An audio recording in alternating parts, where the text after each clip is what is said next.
الرحیم باب السواک حدیث ابی ہریرہ رضی اللہ تعالی عنہ ان رسول اللہ صلی اللہ علیہ وسلم قال لولا نشق علی امتی وعلی الناس لامرتهم بالسواک مع كل صلاة. وعن ابی موسیٰ الاشعری قال اتیت النبی صلی اللہ علیہ وسلم فوجدت یستن بالسواک بیدہ یقول والسواک فی فیہ کانہ یتہوع. وعن حذیفۃ قال کان النبی صلی اللہ علیہ وسلم اذا قام من اللیل یشوس فاه بالسواک.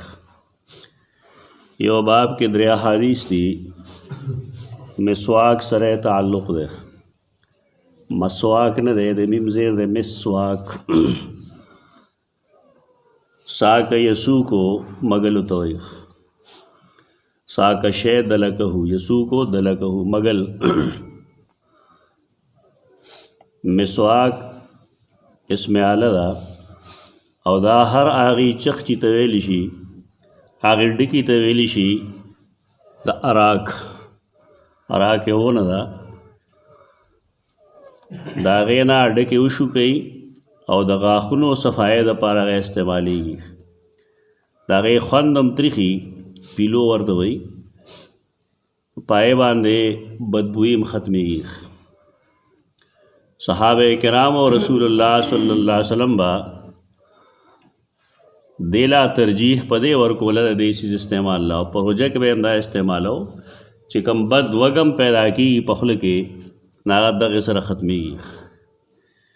زمونگ دے علاقوں کے او پخوا مسواک داغی ترخے ہوئے نہ جوڑے دخ پلو سے نخ اور داغی وجم داوا چاگا غاخونم صفا کی و دخلے خون کی ترخوال پیدا کی نو گندگی ختم کی. آگا جرسومے کم چی زمونگ خلق پیدا شوی نا ختمی گی. مسواک یو سنت عمل لے. اکثر خلق دلتا تپوس کی چرا کمونگا ٹوت پیسٹ استعمالونو سنگ بھئی ڈیرا گرانا بھئی لیکن ٹوت پیسٹ کو پیسو باندھی کی گا برشم پا پیسو کی گا یو خدار زے کے ملاوی گی نا او بل ہر موز تکولم نش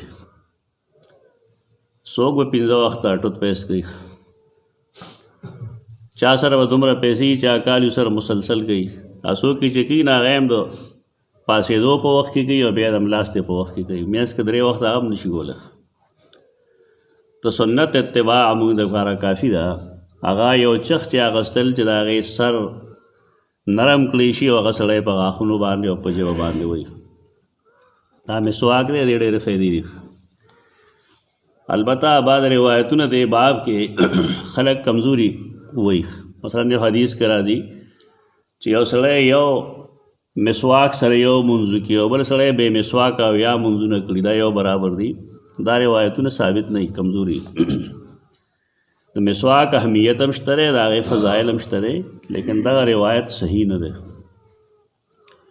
دا کم درې حدیث سیوایو په دې درې واړو حدیثو کې چونکه مفهوم یو دی. اول خود چې کوم حدیث لیکي لولا نشق علی امتی وعلی الناس لامرتهم بالسواک مع كل صلاة دا سواک مسواک سره تعلق شته بے شک دے. لیکن امام بخاری رحمۃ اللہ تعالی علیہ دا حدیث پا کتاب الجمعہ کے ذکر کرے کتاب الصلاة کے. امام بخاری دا دینا بل سے ثابت الغوڑی آغا دارے چے کم خلق عربو کے پاتی شوی ناغی گوری کتلی بیمی چے کلا خلق ادریگی مانزتا نخلق خام خام مسواک ہوئی اب عجیب کی دیخ. د امام بخاری د دیړو منی حدیث نه مطلب دا دی چې د مونز د پاره د مونز په وخت کې ور یو د اودس په وخت کې مسواک وهل دی. خدای تعلق بشک کتاب السواک سره دی او بشک تعلقی کتاب الصلاۃ او طهارت سره دی. لیکن اصل زید دی کتاب الطهارت دی. امام بخاری دا کم چڑنبے حدیث تے لکھلے دے دے پا کتاب الصلاة کی لکھلے دے کتاب الجمعہ کی اور دا غرستو چکم دے دعا حدیث نقل کئی نا دا پا کتاب الوضوء کی لکھلے دے. آغا ثابتول دا غوڑی چی مسواک کول او دس کے ہم دا نبی کریم صلی اللہ علیہ وسلم عادت تے او سنت دی او چې کله خلک مونځ ته پاسي ودرېږي نو خوله کې یو ځل مسواک ووایي چونکې هغه زموږ د علاقې د مذهب خلاف دی د مذهب خلاف په دې وجه باندې دی چې وینه به روځي او چې وینه راوځي نو بیا خو زموږ د اکثرو خیال دی چې اودس په ماتېږي نه هغه سنت پاتې شوي دي نور څه وجه په دې کې نشته حال دا چې داسې اتفاقي مسله نه ده چې ګندې وینه راوځي نو اودس ته مات شي دا د احنافو مذهب دی بېشک لیکن د نورو ائمو مذهب دا نه دی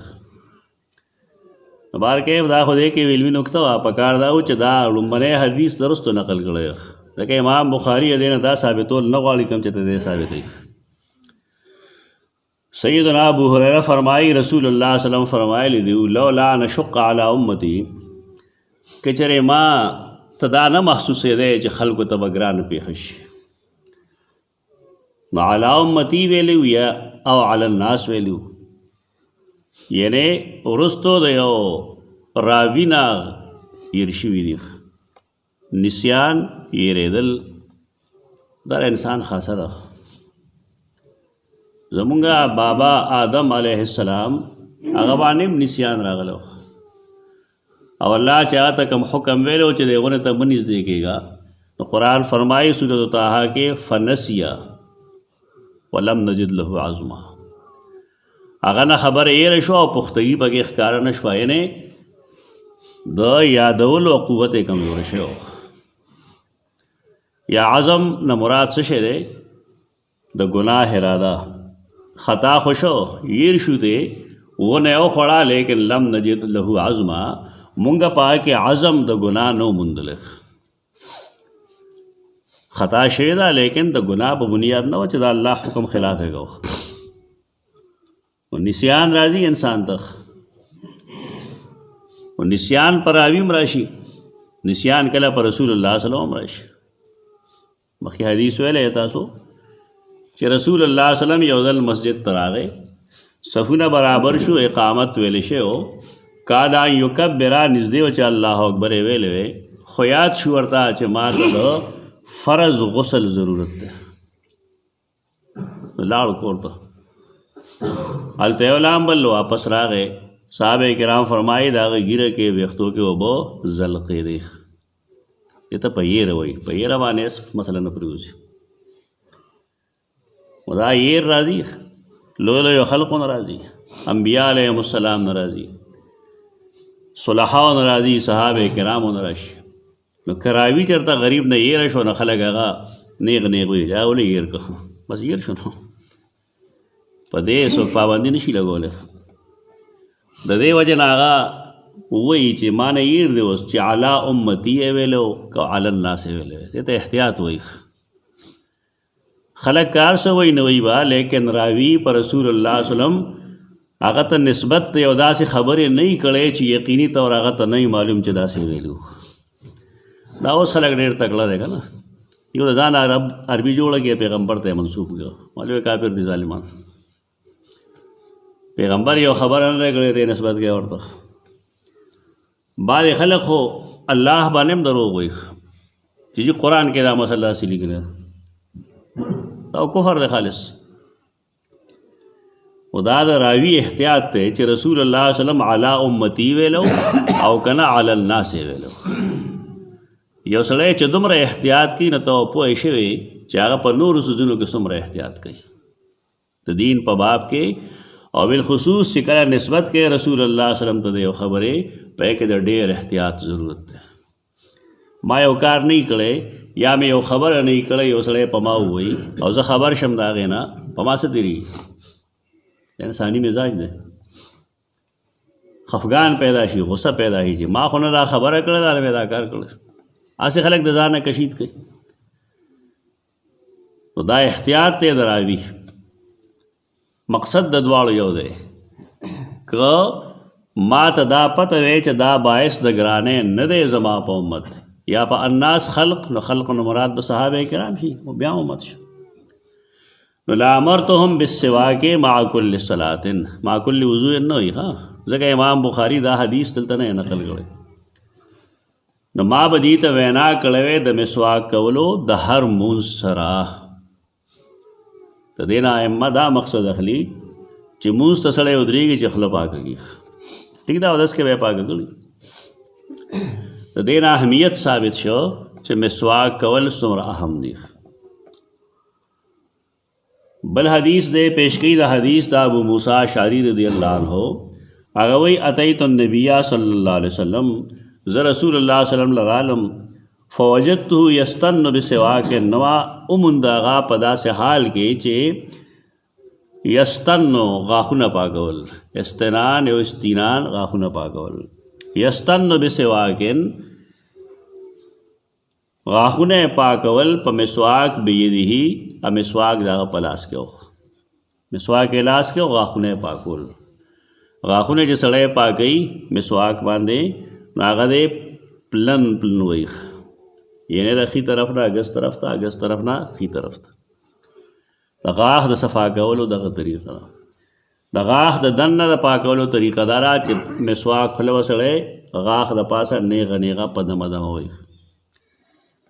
او د ژبې د صفای طریقه دا ده چې انسان به پای باندې مسواک نیغ نیغ وي. ځکه چې ژبه کې کم الله مسامونه پیدا کړي دي او د هغې د وجې لاړ راځي زمونږ خولې ته، د هغې مسامونو خوله مخې طرف ته وي، نو په دې هغه پاکه شي. د بعضې خلکو ژبه باندې ډېره زیات سپینوالی یا زیړوالی پروت ته صفرا وي. دا د بې شمېره بیمارو پیش خیمه بنیادي. نو کله چې انسان دا پاک کی په دغه طریقه باندې نو بهتر دی. رسول الله صلی الله علیه وسلم چې بدا چل کول چې سړی کلال ته مسواک کوي نه د خولې نه څه آواز راوځي، او داسې آواز راوځي. دا سنت زده کوي، دا ستاسو په مسواکونو کې نشته. هغه تاسو هسې به څه وکړئ خبره ختمه شي. ژبه ورسره پاکول پکار دي.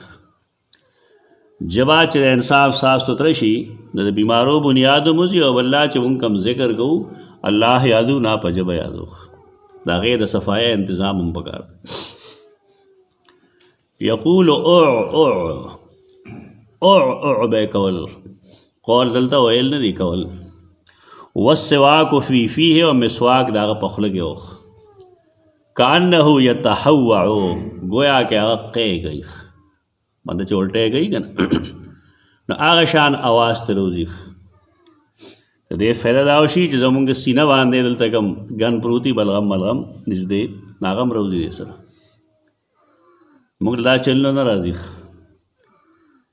زمونږ د خوراکونو کوم یو خوراک دا سره چې که مونږ هغه خپل کونو زمونږ سینه هغې سره صفا کړي ته ګوړه وایي. خوراک چې وکړي سړی بني ادم ډوډۍ وخوري نو ورپسې دی لکه ګوړه وخوري. نو دا دغه د صفایي کار کوي. خو زمونږ علاقو کې د ګوړې خوراک رواج نشته دی، بلکې د چای څښلو رواج ده.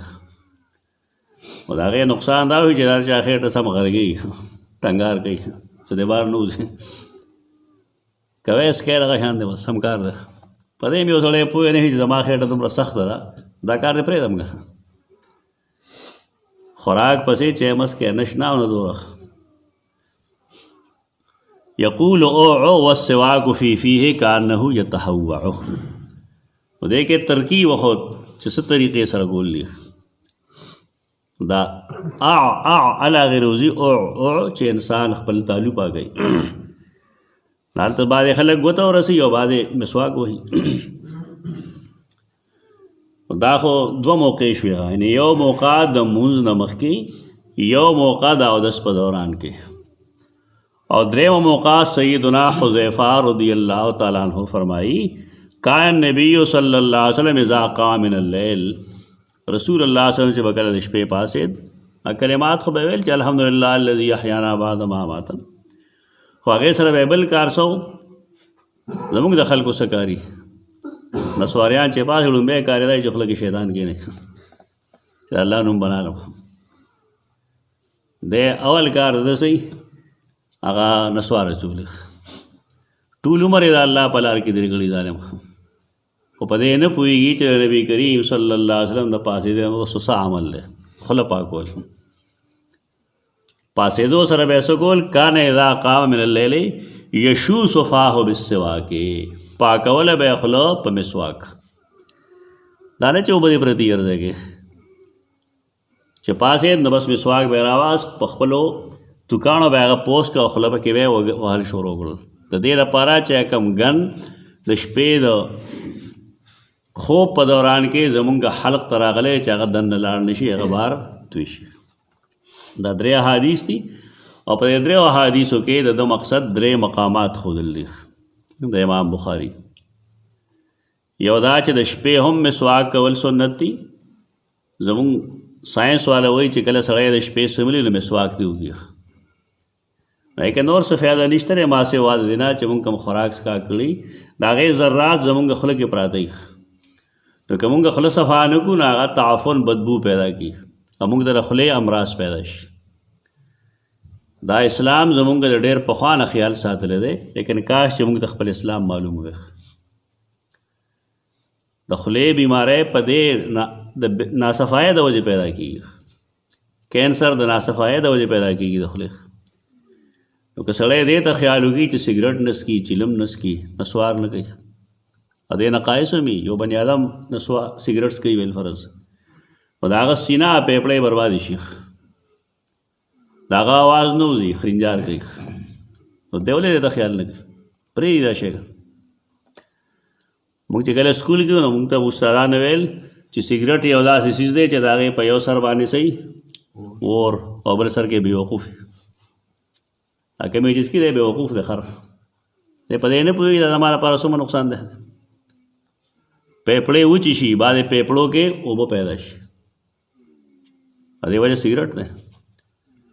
دا شریانو نه هم تنګ کي او د هغې د وجې نه خلکو ته هارټ اټیک راځي د زړه مسایل هم پیدا کوي. دا کمال خو نه دی دا سراسر نقصان دی. خولې کې نسوار اچول نسوار د کومې څه ګوړه ده که نه زهر دی تماکو کې زهر نه دی. زمونږ کلي کې ما ته کس دو معلوم دی چې د هغې د ګیرې یا د جامې کم کینسر شروع شوی د هغې وجه نسوار وکړه.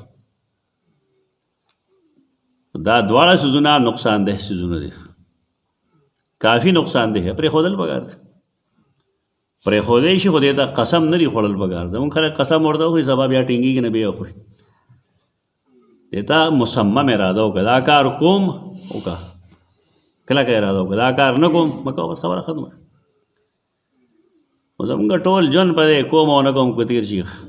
چای به دې څکري لړ به شي یو ځای ته چای څکې ته ورته یې نه څکم نه به زه ورته هلکه اوس کړېږه نه قسم دی اوس مې څکلی ده هلکه اوس کړېږه ښه چې ته خفه کېږې نو وبس کړم ټیک ده خفګان څکم بس کړه خېټه زما ده تکلیف ماله را کوي نو زما یو دوست په ما باندې ولې زیاتې کوي چې مال یو شی تکلیف را کوي او زه استعمال کوم. دا تکلف د ژوند نه وځي بې تکلفه ژوند تېر دی. چای ته دې شوق کېږي ملګري ته ووایي یو کپ چای راله راکړه دا بې تکلفه ژوند ده. ملګري نه تپوس وکړه بھائی چای څکې نه جي نه څکم ټیک ده. دا دروغجنوالی ژوند دی تکلف دروغ ورته وایي. دا زموږ د خلکو ژوند ټول د دروغ دی. کېنه نه کېنم کېنه نه کېنم بیا چې کېنې 3 غنټې به ناست دی. رسول الله صلی الله علیه وسلم هغه ما نه من المتکلفین د ځان نه جوړونکي نه و دروغجن نه و. د دې وجې نه هغه موږ ته چې کوم هدایات راکړي دي هغه د غري د خولې نظافت دا ضروري دی. معده کې بعضې څیزونه داسې دي چې هغه بار روزي نو هغه زمونږ غاښونه دننه غاړې نه بدبودار کې د ګوشت خوره وي. دا اصل کې د معدې بیماری ده. پکار دا چې خلق د خپلې معدې خیال وساتي. گوشت خوره چې خولې ته راشي مونځ کې تاسو بعضې کسانو سره به نشئ ودرېدی د هغې نه بد بوی راځي د خولې نه بد بوی راځي.